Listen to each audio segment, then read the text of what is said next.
Hi and welcome back. My name is Emily. I'm so happy that you decided to spend some time here today. And for my project today, I will be creating a really fun slimline card, and I will be using the same products and creating a A2 sized card as well. So I'm using products from Miss Ink, and this stamp set, this gorgeous stamp set, is called Climbing Rose. And I must say that this is one of my favorite stamp sets that I own, and I think you can create some amazing cards with this stamp set. I just decided to color it in quickly using my Spectrum Noir markers, and I wanted a really happy and bright teal green color, if that makes sense. So I started off coloring all the leaves. They were quite a lot in that nice cluster. And you can also see here which marker I will be using for my pink-red combination here for my roses. So I will use 4 shades for all of my petals here. Some of them are quite small, so I will not use all of the markers for those, but for the larger ones I definitely used all of them. Here you can see some of the panels here, or petals I should say, have some overhang, and in my mind I wanted them to be a little bit lighter. So I alternated between using 2 markers and all 4 markers. So I will color this one in, and the rest of them I will do off camera. And I wanted to go back to that large leaf cluster, and I love that one because that is so versatile. You can see that it hasn't a starting point and an ending point, it's just continuous. And I just love that because that makes it super easy when you're going to assemble this card later on, because you can put your floral arrangement pretty much anywhere on this card because it is the shape it is. I wanted mine to be focused in the middle, but you will see that I also took some of the flowers and tucked them in other places as well. By the way, the paper I'm using is some Neenah 80-pound cardstock, and when I had cut all of my images out, I thought it looked a little bit funny on top of just a regular white panel, so I took some cream colored cardstock from Hero Arts and I just adhered it straight down. And when I actually placed it down crookedly, so I will do this once more. So when I was happy with this, I will take my large cluster that we spent some time coloring in and just popping that up with some foam tape to the back.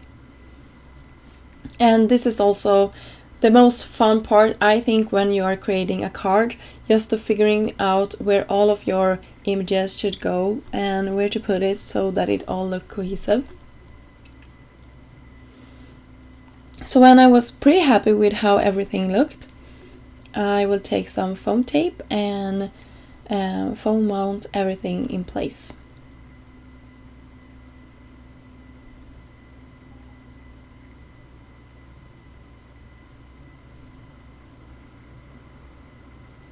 For my sentiment, I will go with one from an older Miss Ink stamp set, Get Well Soon. I just white heat embossed it on top of some black cardstock, and then I'm tucking it into my cluster here.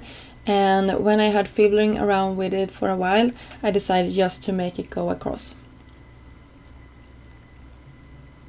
So you can see I'm really struggling here where to put it,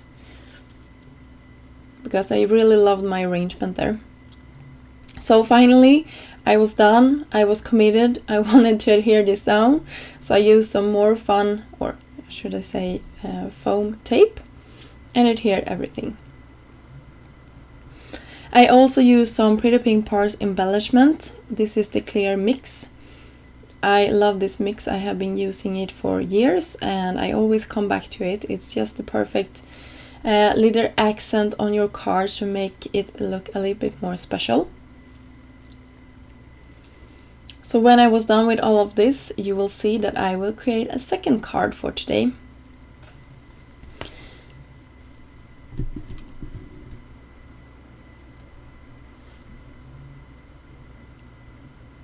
By the way, the Yule picker I'm using here is from Make Forte. It's super handy, it has both of the tips.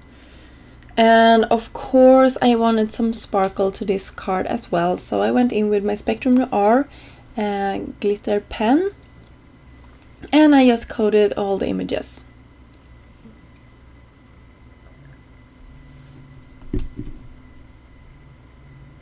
I also used a white gel pen just to accent some of the parts of the petals that I thought would be hit by the sunlight.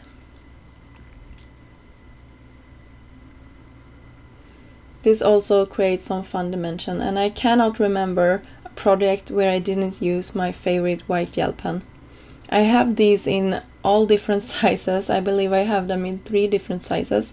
This is the 08 one.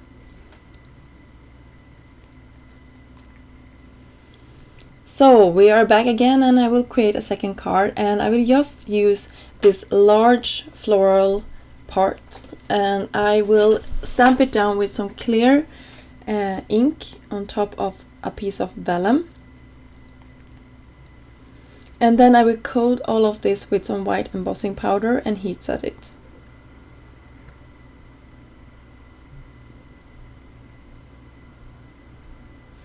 So off camera I didn't want you to see this, so I just cut it out, heat embossed it and heat set it, I should say, and then cut it out. And now I'm cutting it apart. And I started off with just a white A2 side card base, and then I went in with a smaller cream colored cardstock for a panel there. But in the end I will actually not ending up using or having it like this. I will actually use, you can see this beige color, I believe you can say so, that is a name for a color in English, hopefully it is. So this beige color is my base for this card. And I went in with some more fun foam. You cannot say that. I went in with some foam squares, foam adhesive squares. Yeah, that is totally a word. So I went in with that, and I decided that I wanted some more interest to the background, so I used my Heidi Swap gold ink spray, and I just flicked on some gold accents, and then I will adhere my vellum pieces here. So this was a really quick project. I just had this in my mind and I couldn't let go of it, so before I was done with this stamp set for this time, I just created this card as well. So here it is, and for my sentiment I went in with one from the same Climbing Rose stamp set. Thinking of you, I just white heat embossed that, and then I was done. I cut it out. I also used a ton of small bubbles from Trinity Stamps just to accent my pretty simple card here. I wanted it to look like small raindrops. And if you're wondering what happened to my hand there, you can see all of those blue marks. I have a 1.5-year-old little kid and he wanted to paint, and he painted on me. So I can tell you, not only was my hand blue, the table was blue, and the chair was blue, and his sister was blue, and he was blue. So everybody was blue because he painted with a paint that was blue. So that was happened, and here you can see the finished project side by side. And I believe this is my favorite one. I just love the coloring and how everything turned out. This was also super easy and so much fun to create. I love that color in the background. So if you like these projects, please give this video a thumb up and subscribe to the channel if you haven't done so yet. Until next time, have a great day. Bye!